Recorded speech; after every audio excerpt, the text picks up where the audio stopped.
The PRovoke Podcast, brought to you by PRovoke Media and produced by the international broadcast specialist Marketeers.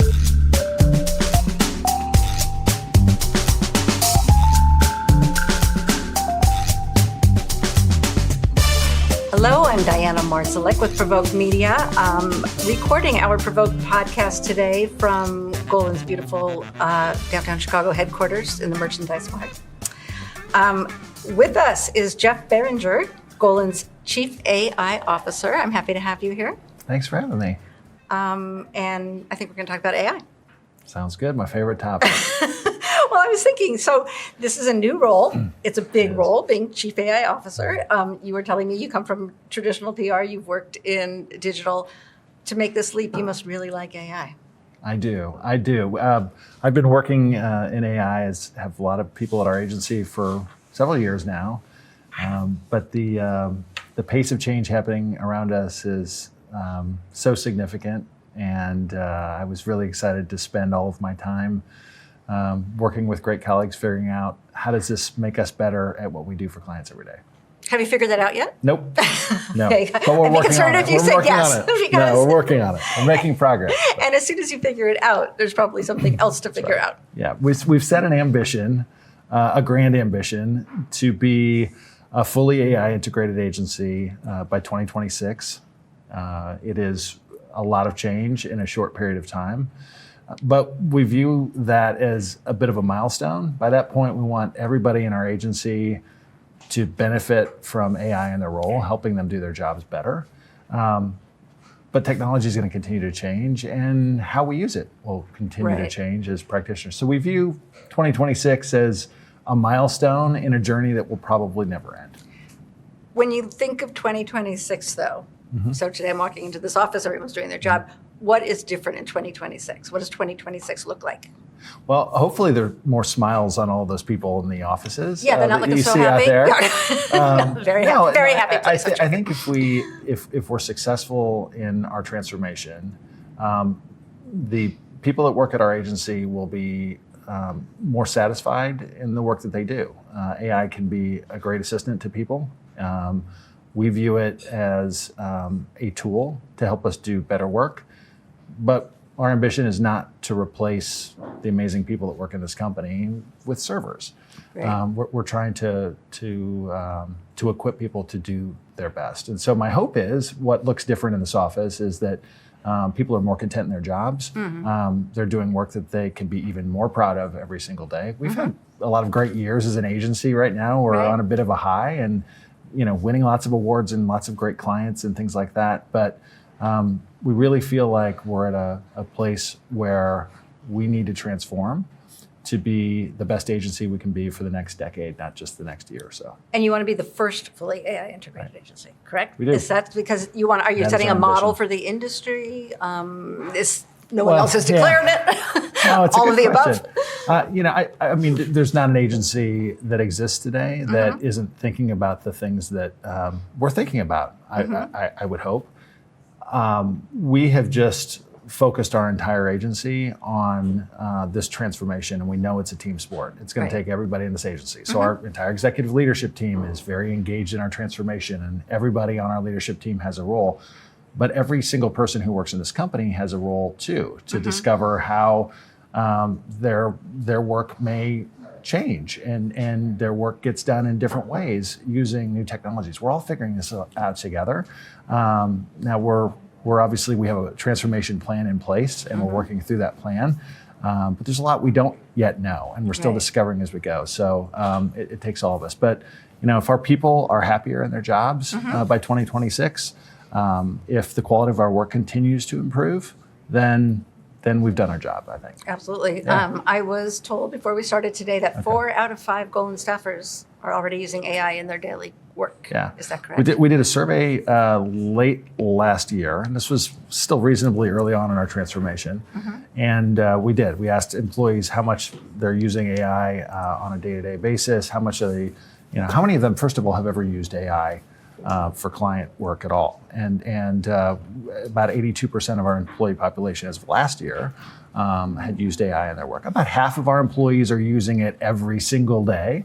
And as you can imagine, everybody's at a little bit of a different journey. Some people are just starting with AI and they're using it for really basic tasks, things that save them a little bit of time here and there.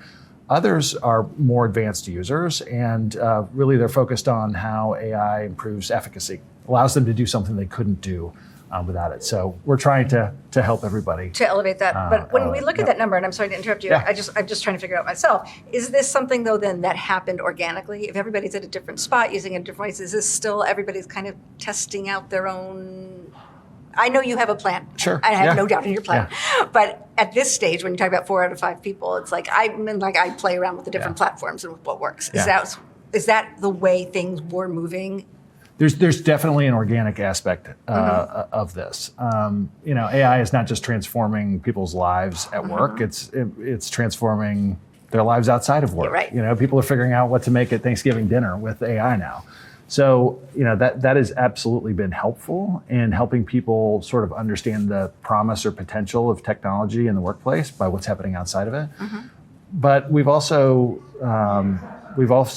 put a lot of programs in place to help people along the way. So, for example, we've recently stood up an entire AI learning management platform that is totally focused on helping people increase their maturity level, their AI maturity level.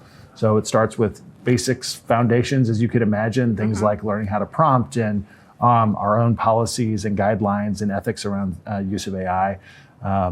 But very quickly, it focuses more on application of AI in individual roles. So if you're a creator, how can AI help you do that work better? If you do research at the agency, we have training modules on that. So we're really trying to help people learn AI in the context of their job and in the flow of work too, because there's no substitute for learning than doing.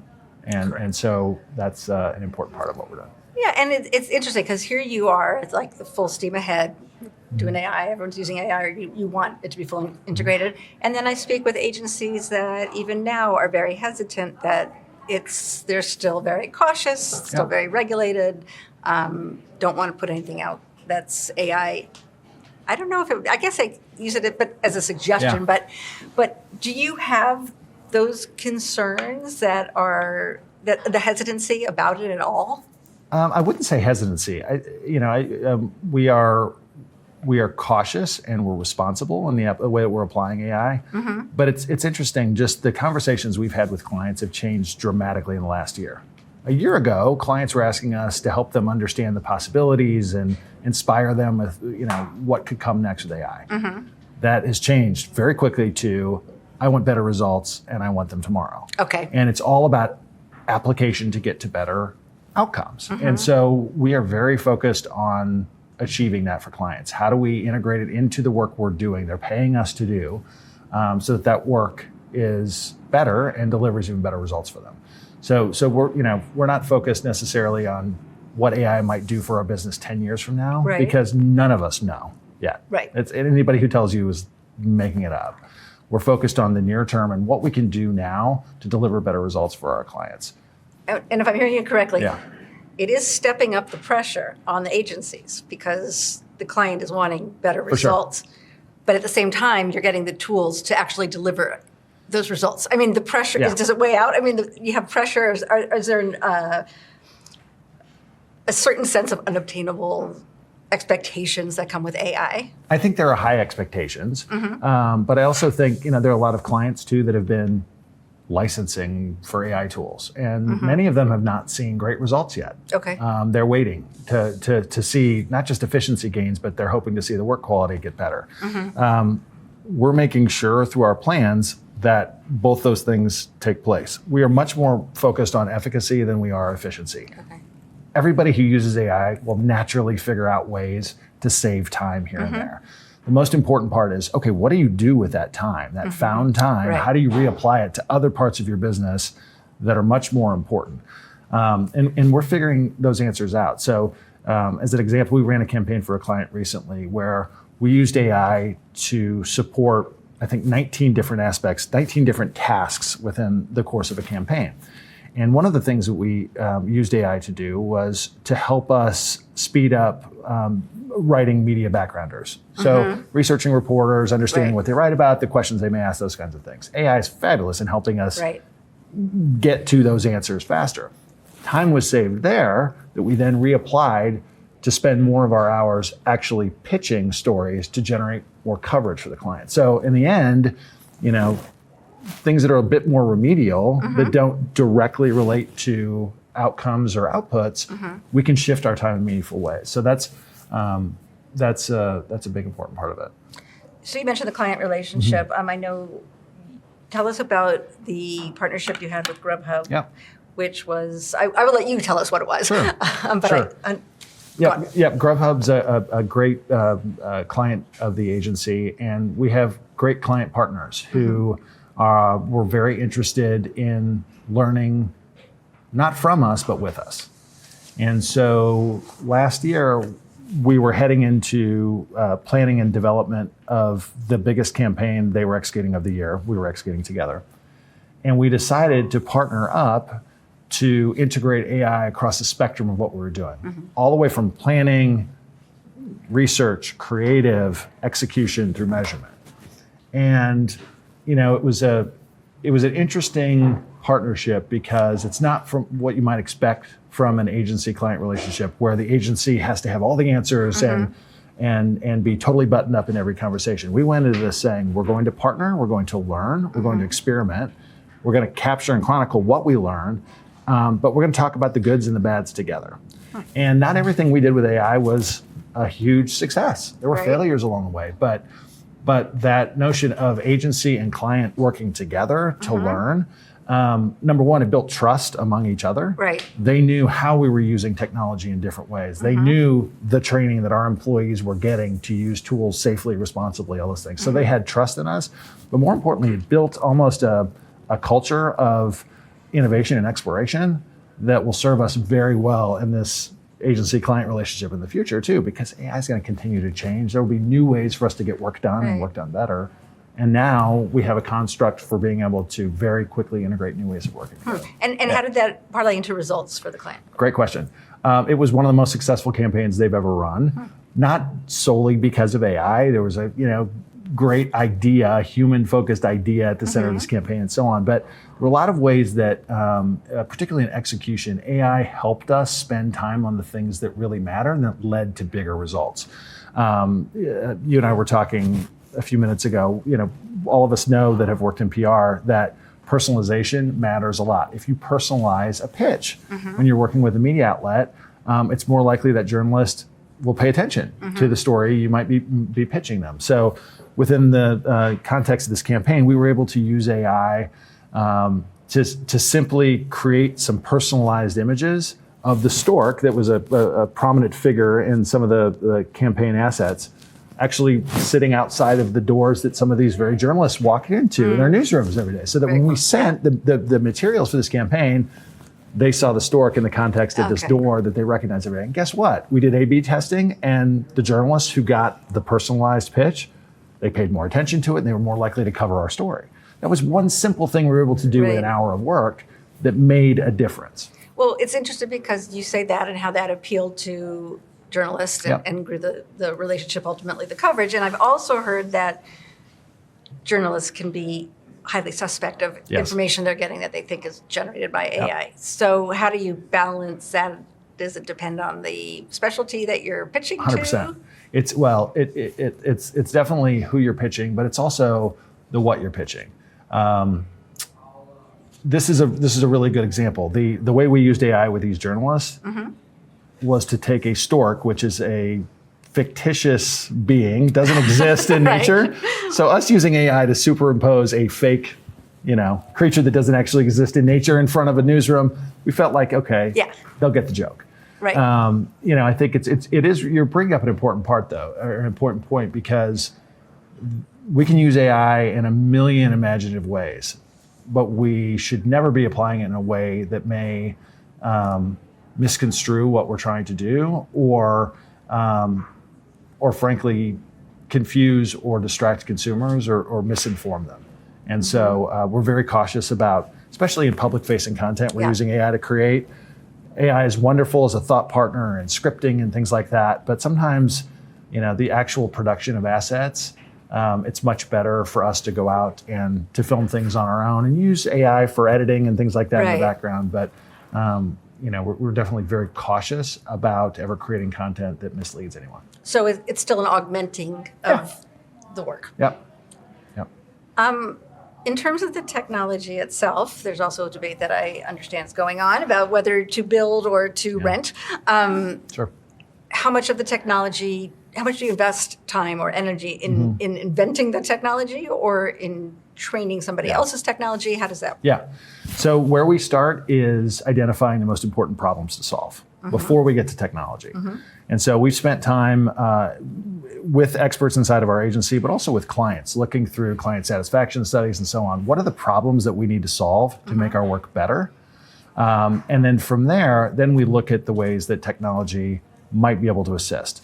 So we're not a technology company. We're a public relations firm that is run by really smart, experienced people. And while we have developers who work at Golin and build things, what we think clients really want is a great human partner that's assisted by great technology. Sometimes that technology may be things that we build inside with our own teams.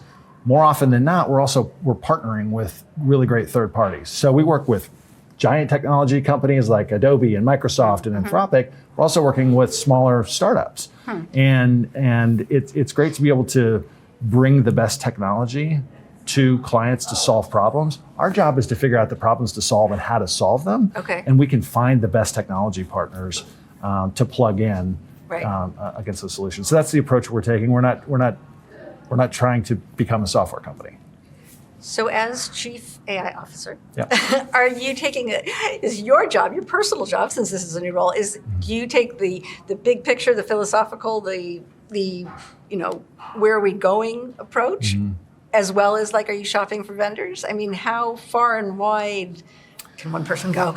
Well, fortunately, I have a great team of people. I've added some dedicated resource to help me and the rest of our leadership team move faster. So we've hired a new global AI head of technology to help identify the right vendors, to develop technology ourselves if and when it makes sense, those kinds of things.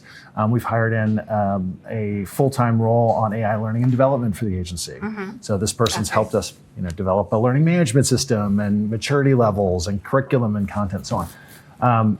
Recently, we've also added a full-time role around client integration. So the Grubhub is a great example of when we work together with clients that we can get to better results faster with AI assistance. We want to do that across every one of our client relationships at whatever speed and pace that our clients are comfortable with. So now I have a full-time person in a role working with our account leads around the world to be able to integrate AI in, share best practices, what's working with one client and another across our relationships so we can move faster. And how amenable are clients by and large to that? Most of them are. Are they? I mean, everybody is at a different pace. They have different ambitions. We work with clients in regulated industries. Sure. So some of them may be slower in uptake of AI in certain roles, but in general, fast forward a year, compared to this time last year, many more clients are really focused on application and they want to work together with us to apply AI in ways that just makes our work better. And what about culturally, globally? What are you seeing differences in adoption or willing to adopt or? Yeah, I mean, from a global perspective, tools are different in certain parts of the world. So as an example, all of our employees outside mainland China, they all have access to Microsoft Copilot, for example, as one of our AI tools. In China, we have different solutions because not just of language, but of technology issues and so on and so forth. That's one issue. In general, we did an employee survey, as I mentioned, late last year to understand AI use, but also people's questions, people's concerns, and those kinds of things. And it was surprising how consistent both the excitement and any of the fears were across geographies. I think everybody, sort of wonders, how might my job change as a result of this? And the fact of the matter is, all of our jobs will change, just as they change with the advent of digital and lots of different things in our craft. So, but generally speaking, the factors that make people excited about AI and the things that may make them a little bit anxious too are pretty similar across geographies, at least in our employee population. Is any of the initial anxiety that we were all dealing with in terms of losing jobs, and is any of that being allayed by actually having the AI working and functioning and being part of jobs? Yeah, well, as I mentioned, our strategy isn't to replace human beings in this, it's to help them. What I will say is that we're already seeing that the benefits of AI for people who are new to their careers, the people that are leaning in and using our AI tools, that are engaging in our training the most, they are the ones who seemingly excel in their career and their personal capabilities as a professional faster. So in that respect, you see AI being almost a resource to supercharge your career and learn your craft better and so on. But we also have very experienced people who have been working in public relations for 20 or 30 years. And what's really interesting to see is, our younger population, people that may just be coming out of university into our craft, they may know the mechanics of using AI because they've been using it in school. They understand how to prompt, they understand the technology, but maybe they haven't had as many years of experience in the industry yet. And so they bring to the agency this awareness and ability to use technology, whereas our senior staffers bring years of experience as well. And those two things together work great and rub off on one another. So what's fascinating is, you might assume that some portions of our population might embrace AI differently or more, and think that perhaps some of our more senior staffers would not.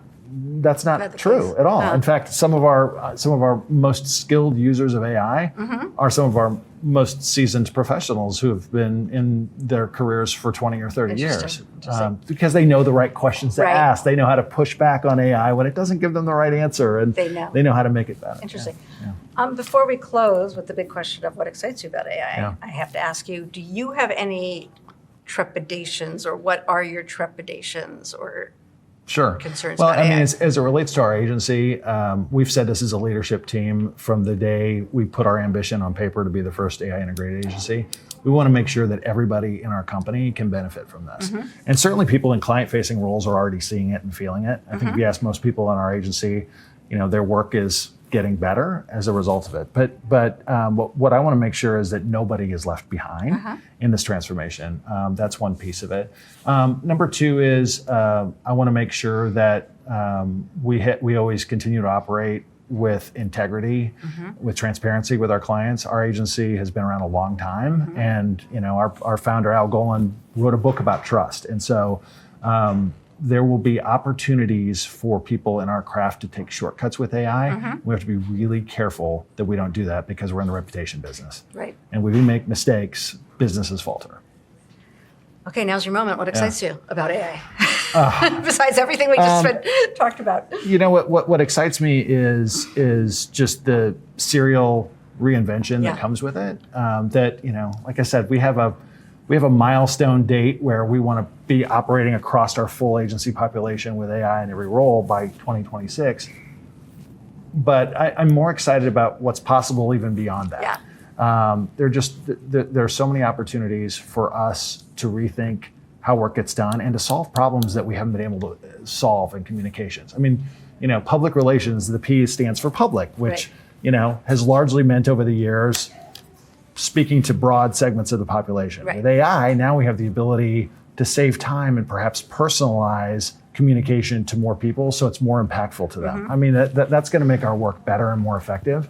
So things like that I'm really excited about. I think there are a lot of things that we need to be cautious about during these transformations, both as clients and agencies. But I think the good will far outweigh the negatives if we act responsibly on the way. So okay, I'm sold. I'm an optimist. I'm sold. Yeah. Thank you for your time and the conversation, and good luck. Thanks. Appreciate it. But there are certain products that Golin has developed, right? Right. To answer specific needs. Correct. Yep. And what there are some of those? And these are growing by the month, it seems. Last year, I think we introduced at least half a dozen new products and services for clients that solve different communications challenges. And these are things that we understood there was a need, an unmet need in the marketplace, or a problem that hadn't been solved before, but with the help of AI, we could solve it in creative new ways.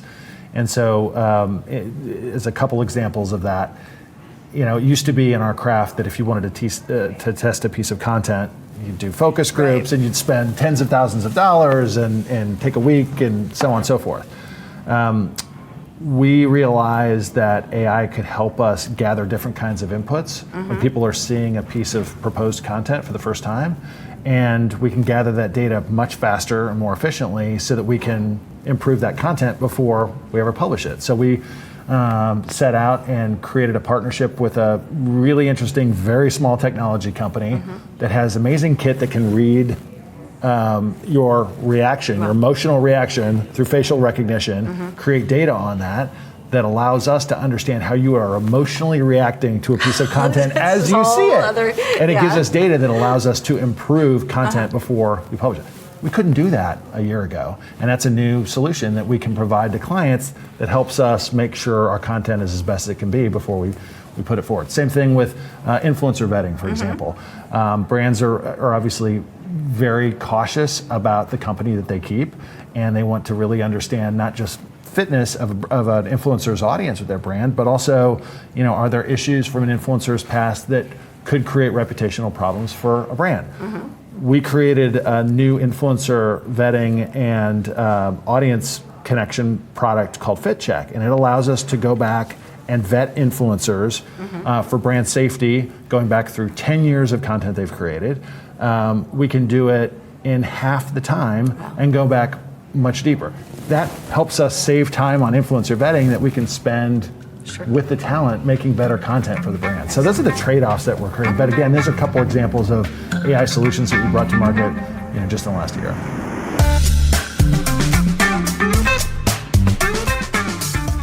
You've been listening to the PRovoke podcast, brought to you by PRovoke Media and produced by the international broadcast specialist Marketeers.